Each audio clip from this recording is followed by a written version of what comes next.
Do you know that one of the things that we really take for granted and don't put a lot of energy into it and only really wonder what happened when it is taken away from us?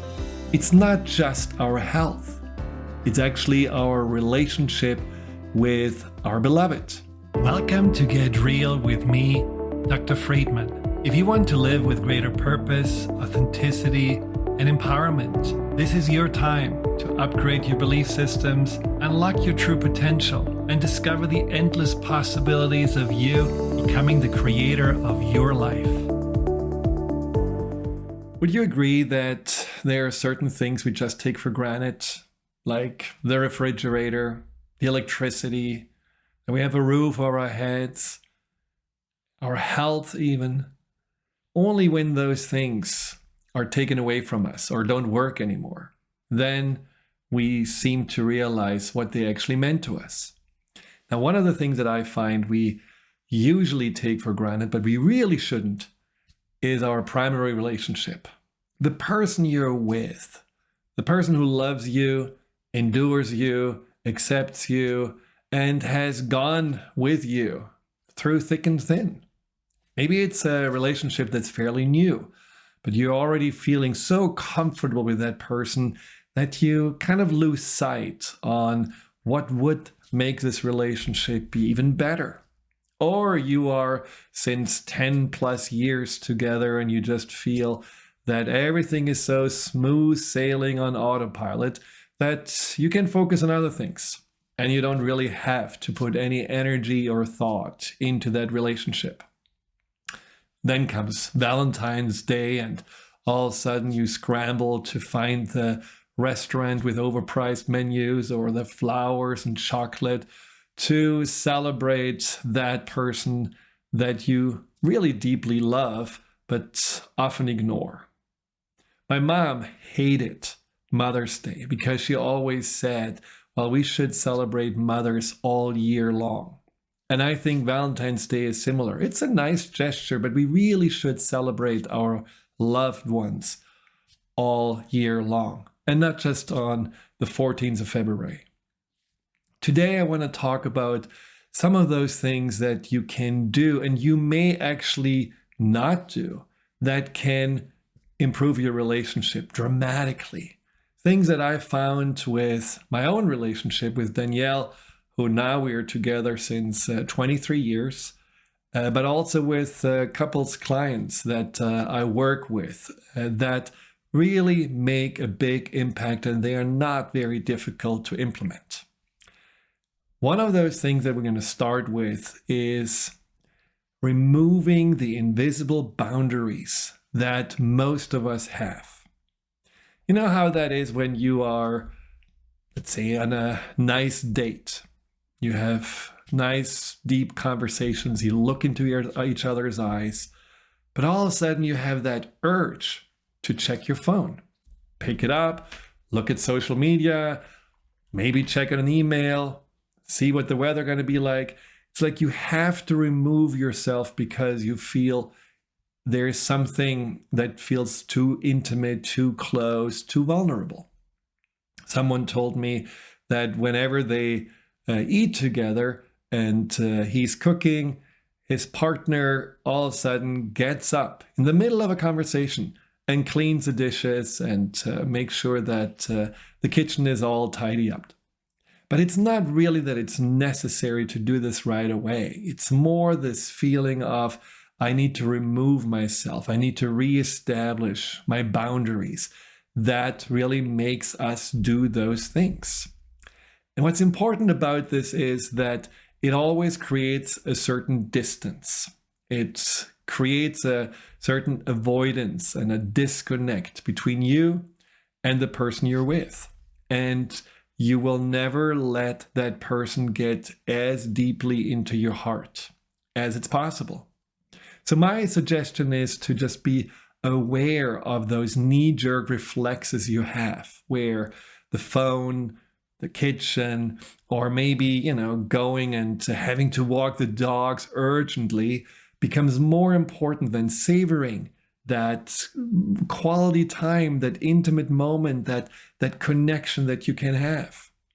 And instead of going with this usual your habit, just sit a little bit longer, stay a little bit longer, and notice that this discomfort of connection, of intimacy is dissipating, and that you actually feel that there is something of a depth that you're reaching with your partner that before wasn't really possible.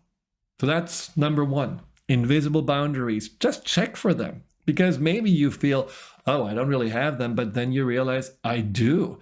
I maybe do it in different ways. Maybe I end conversations on the phone too quickly, or maybe I'm not really openly sharing how I'm feeling because that's my boundary, that I don't want to expose myself too much. Whatever it is, try to see that those boundaries are not necessary, because one thing I often tell my couples is, you're not enemies. You're supposed to be friends. You're supposed to really go through life together as a team and not as either competitors or being in a hostile relationship. Another blind spot that often happens in relationships, especially when we are on cruise control, is that we are ignoring the other person's presence. I hear this often in the sessions where one partner says, I come home and I don't even get a smile. I don't even have my partner look up from the laptop or iPad. It seems like I'm invisible. And when I leave, I don't get a goodbye, a kiss, a hug. All of those things just have completely disappeared. And even though we can accept that, we can feel like, well, too busy, too distracted, too whatever, there is a certain kind of pain that happens inside of us when we get ignored, when we get seen as, well, you're not really important enough for me to stop doing what I'm doing. And on the flip side, it makes a huge difference. I had couples that just by doing those little steps of acknowledgement, standing up when the person came home, giving a hug, how are you doing? Can I take your coat? Let me make you a cup of tea.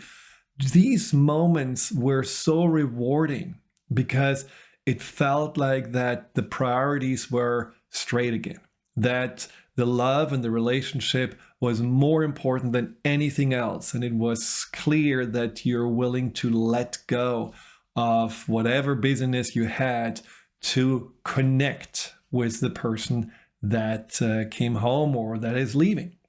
And those things I find are simple but often overlooked. In a similar vein, Gottman's, the famous therapist couple from Seattle, they have done studies on the so-called bid.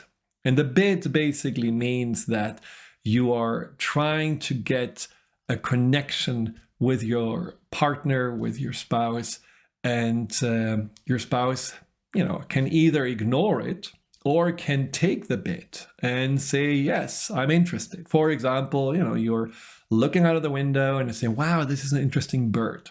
Now, if your partner doesn't really say anything or says only like, I don't like birds, or I hope the cat's going to catch the bird or whatever, that's a refusal of taking the bid. That's basically creating, again, this barrier. Or when you are making a suggestion, hey, I want to go for a walk. Do you want to join me? And again, I'm too busy. I don't have time. That refusal of making that connection eventually is undermining the foundation of a relationship. And in their studies, they found if couples were taking 7 out of 10 bids, meaning like a partner wants to connect and 7 out of 10 times the other partner says yes, these are solid, healthy relationships that are long lasting. If it's less than 4 bids out of 10, usually the relationships are falling apart. Now, how often does your partner try to connect? Or how often do you try to connect with simple things? You're reading something and want to strike up a conversation about that. You make a suggestion like, hey, let's go and have Chinese food. And you feel every time either you're talking to a wall or there is a pushback or another idea, and you never feel that what you have to offer matters. And that is really, really important, that even though it may not be your preference, just saying yes to what your partner suggested, yes to that attempt to connect and somehow do something together or share a moment together, that really is such an important little thing you can change in making your relationship really the primary focus again. Because in the end, it's like the little details that make a relationship important and valuable. It's not the big things that you argue about. We often think, well, it's money, or it's maybe the kids, or some big projects. Yes, they can be points of contention and they can certainly challenge a relationship.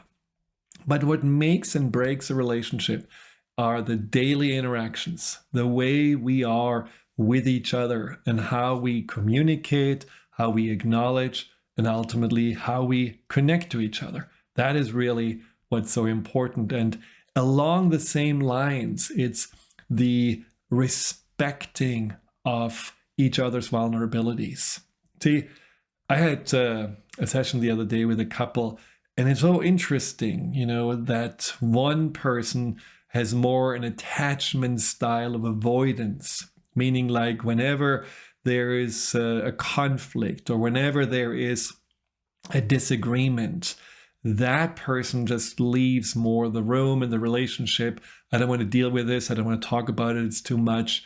And the other person had an anxious attachment style that means like, wow, I'm really afraid of losing you. We need to resolve this. We need to talk about it. And so they triggered each other. One removes itself and, felt like safer being alone.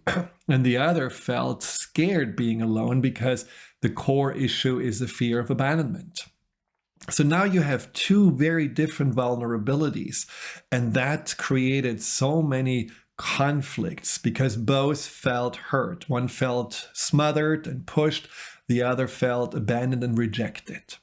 So when you are understanding, though, the core vulnerabilities of your partner, when you understand, well, my partner just needs a little time, and then they come back and we can talk about this. Or my partner needs just a little reassurance. Hey, I'm not leaving you. I just need a moment to breathe, a moment to reset, to ponder. Let me come back. When you see that what your partner needs is not wrong, it may be just different, but it's a core wound that you don't have to tap into or trigger.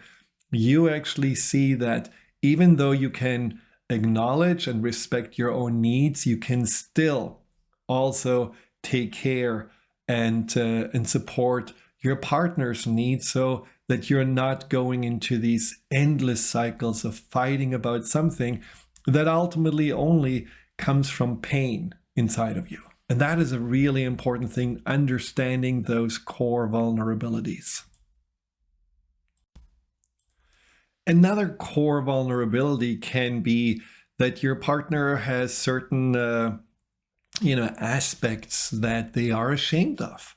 Maybe it's about always being late, or it's about, their body. Rather than teasing your partner and making fun of, and, oh, I guess, we're gonna again have a 30-minute delay, or, something about their weight that may be, funny, but in the end hurtful. That is also something that you just want to be aware of. I don't want to hurt my partner. I don't want to make them feel uncomfortable or ashamed, even if it may be lighthearted. But in the end, it can only backfire.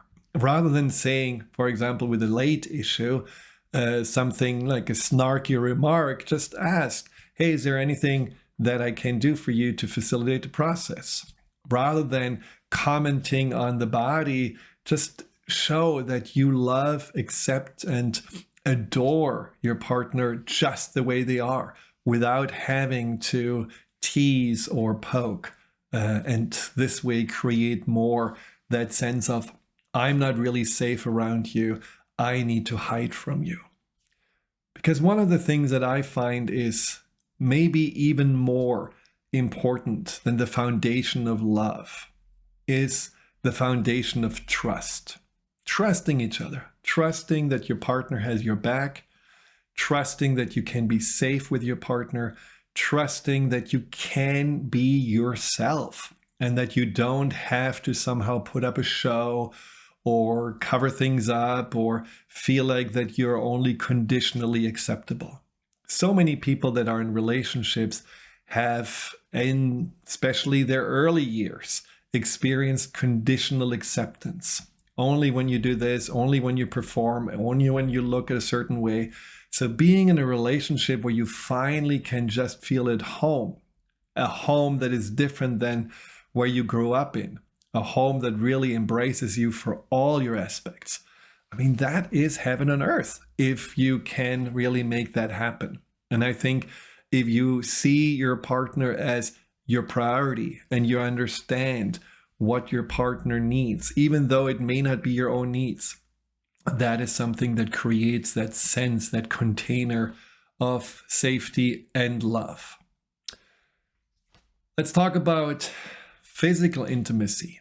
It's a big topic, and it's a topic that often also, again, gets pushed aside, where you feel like, well, yes, that's normal. We are not in the honeymoon phase anymore, and so let's just go with it. If we are once or twice a year in the bedroom together, all is fine.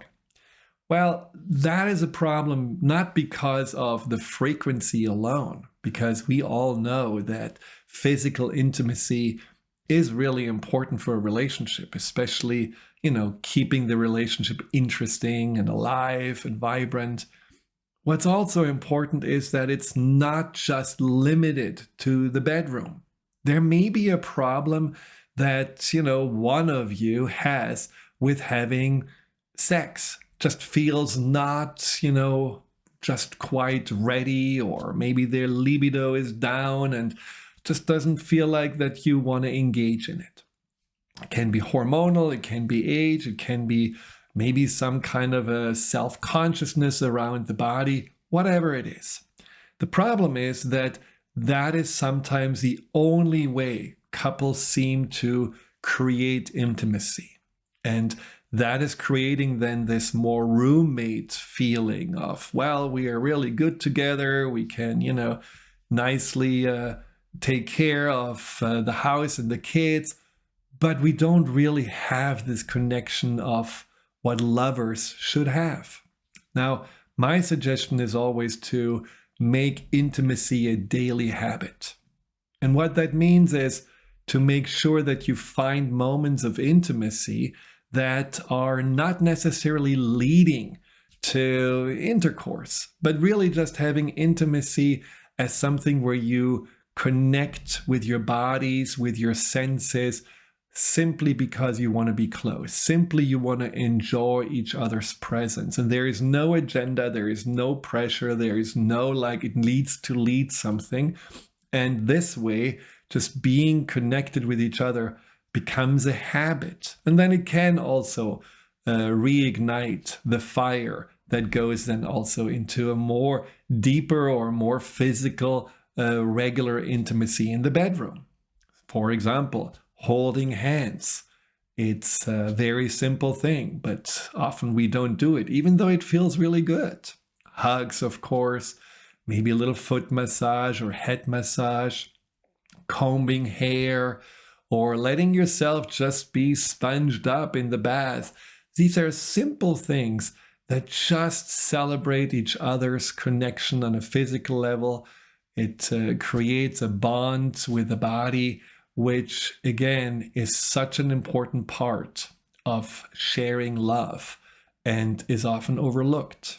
I find the senses, smell, taste, touch, how things sound and look, these are what ultimately make the experience full.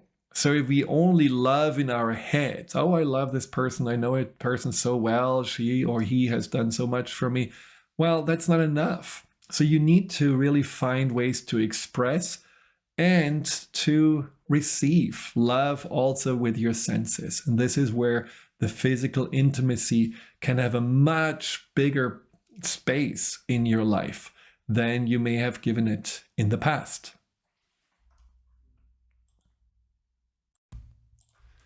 Now, many of you have probably heard or read about love languages, and there have been whole, series of podcasts done about this. So I don't want to bore you about this, but it's a really interesting topic to look into. Love languages is basically how we share and how we feel love with or from the person we are with. So these are words of affirmations, these are gifts, these are quality time, these are doing something, acts of service, and physical touch. So what I find so interesting about love languages is that they sometimes create more of a disconnect than a connection. And I am the perfect example for this. When Danielle and I got together, she moved all the way from Tennessee to Seattle, and we shared a small one-bedroom apartment. Now, I had as my love language acts of service drilled into me because that was where my family agreed on. Well, as long as we do something for each other, we know that we love each other. So when I, at 7 o'clock in the morning, cleaned the house, vacuumed the floor, she almost freaked out because she thought she lives with a maniac who is just, running around and trying to tidy everything up, because acts of service was not how she grew up in regards to her love language. Her love language was much more about words of affirmation and spending quality time together. And that was not quality time having to lift up her feet while I was going with my vacuum like a maniac through the living room. So we had to talk about her love language, her hopes and expectations, and I had to adjust to that, and vice versa. So now it's clear for her that there are certain things she can do for me that makes me loved, and certain things I can say or plan in regards to quality time or physical touch that will make her loved. And so rather than feeling like, well, I'm not getting really the love I need, just also understand you have to learn the language of the other person in order to really match. And you don't have to necessarily, agree on what your preferred love language is. What I find interesting about love language is that these preferences can change.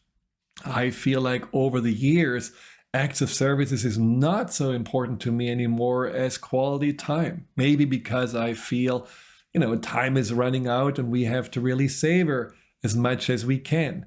So be also willing to be flexible and not just, stuck in your ideas of this is what I need and this is the love language I speak. Ultimately, we can learn multiple languages, and in the ideal scenario, wouldn't it be great if all of those ways of showing and receiving love would work for you? Now, another, little thing you can do better, I'm sure, which a lot of people struggle with, is communication. And that is just something where some people don't really know what it means to communicate. They don't want to talk about problems. They don't want to share their stressors. They don't want to burden their partner. So it's better just to not say anything or stay on the surface or talk about the dogs and the kids and the weather and the politics rather than talking about yourself.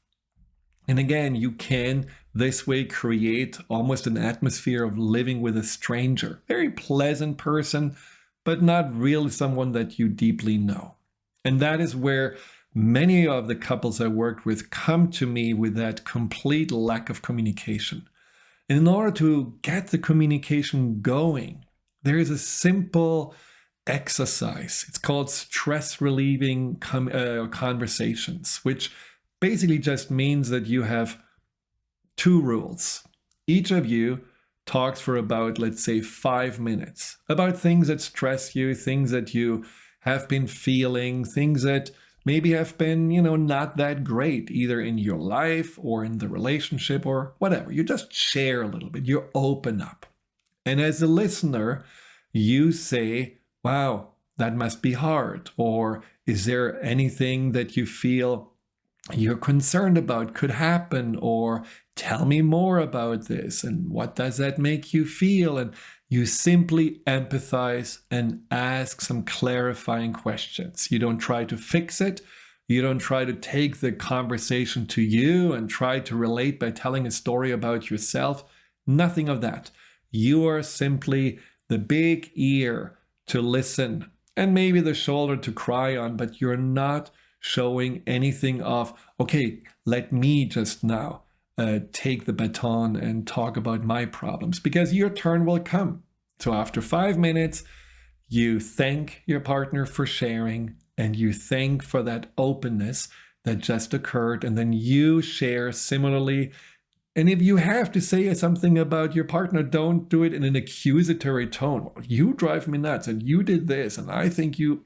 No, it's more about, I felt that this happened. I felt when you were not looking up when I came home that you don't care. I felt ignored, and it reminded me of my dad, who pretty much was never at home, and whatever those things are. Just share more from owning your experiencing than blaming your partner.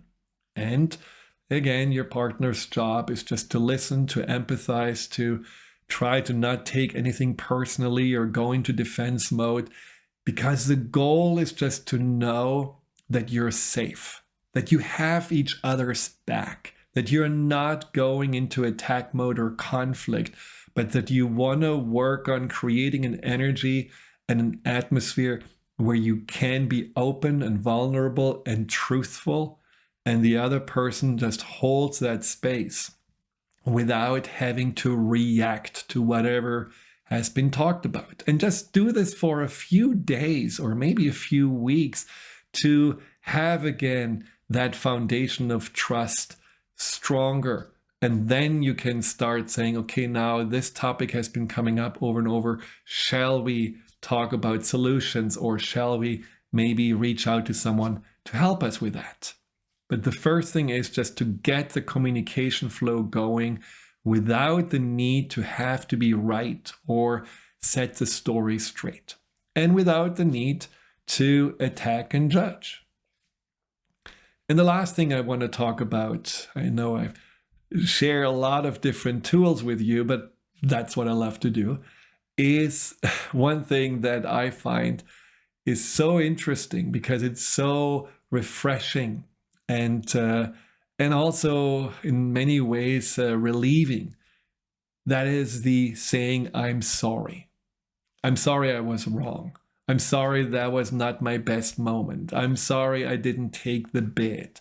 I'm sorry I was just ignorant and didn't look up.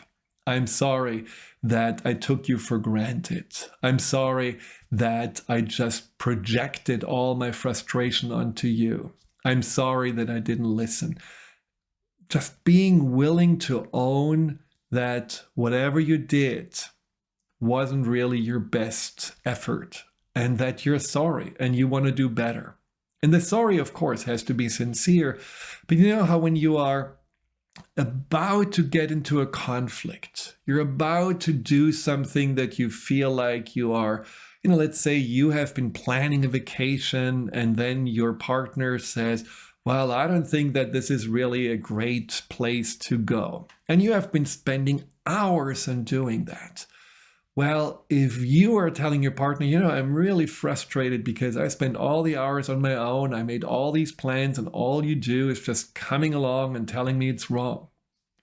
If you as the partner then sees, wow, I can see your point, I can see that must be frustrating. If you come back and say, I'm sorry, that must be really hard.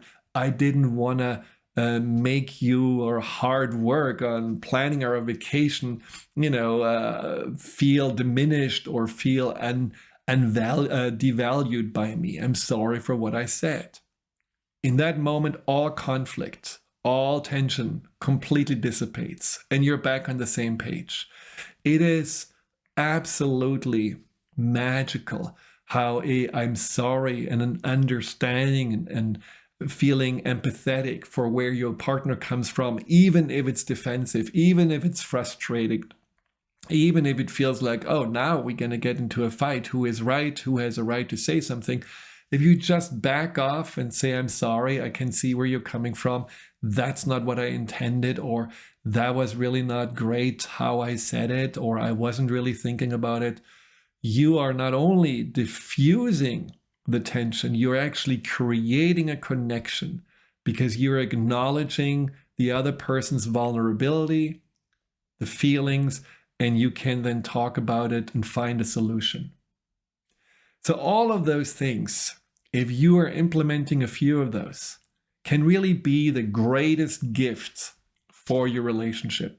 Better than a beautiful dinner or a box of chocolate or 20 roses. It can really make the difference. It is breathing new vibrancy and life into your relationship. And it's not that hard. It just takes a little awareness. And sometimes it takes that willingness to get out of your comfort zone, out of the rut, and make a step towards the person you love and the person you want to share your life with. We just cannot always try to be right or always try to have it our ways. A love is about 1,000 and more compromises a week, or maybe less, but a love really deserves for us to say, I have my own needs, but I also equally am responsible to take care, respect, and support my partner's needs and wants. And that is then where the compromise happens, and that is where the love grows. Hi, Dr. Friedemann here. Thank you for tuning into my YouTube channel. If you're interested in learning more about fear and anxiety, here you'll find guided meditations, webinars, and interviews with some of the most renowned experts in the field of empowerment. Delve into the over 230 videos and more to come every week.